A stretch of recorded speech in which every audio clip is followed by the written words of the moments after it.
Government నుంచి వచ్చిన దాన్ని మీరు ఉపయోగించుకునేది అది లేకపోతే మీకు ఏ బిల్డింగ్ రాదు.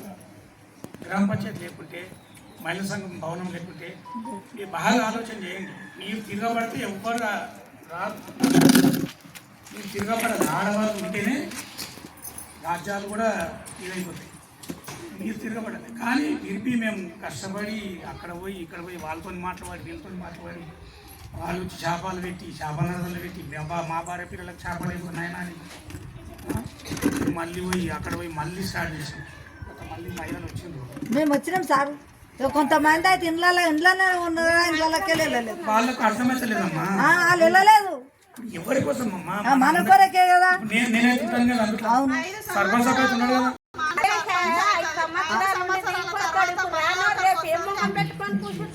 అందులో ఉండే అవును. మళ్ళా ఏమో వాళ్ళు రారా, రాని వాళ్ళు అన్నకు రారా, మీటింగ్ రారా. మహిళా సంఘ భవనం అంటే ఏంటి? ఎండ ఉంటుంది, చెట్టు కింద ఎంతసేపు కూర్చుంటారు. వాడి ఎవరింటికాడ ఇప్పుడు వర్షాకాలం వర్షం వస్తే మీరు ఏడ మాట్లాడారు సార్. వాళ్ళు ఎన్ని రోజులు వస్తే అన్ని రోజులు నేను ఎంబడే ఉన్నా. నేను ఆయనకు అవసరమా, నాకు అవసరమా? నేను ఉంటానా? ఎవరుండరు. కావాలి అది కావాలి.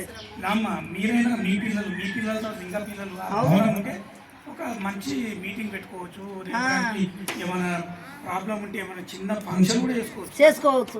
అది ఉంటే చిన్న ఫంక్షన్ కూడా చేసుకోవచ్చు. మీ అందరూ కూడా సహకరించాలి. అందరినీ మీరు ఏమి కొట్లాడుకోకుండా అందరం కలిసి మనం ఐకమత్యంగా ఉంటే అన్ని సాధించవచ్చు. తర్వాత విషయాలు అవి ఏమనుంటే తర్వాత వాళ్ళు కూడా వస్తారు సార్. అందులోకి మాట్లాడి కూడా వస్తారు. అందులో బిల్డింగ్ లో తాళం చేయలేదట.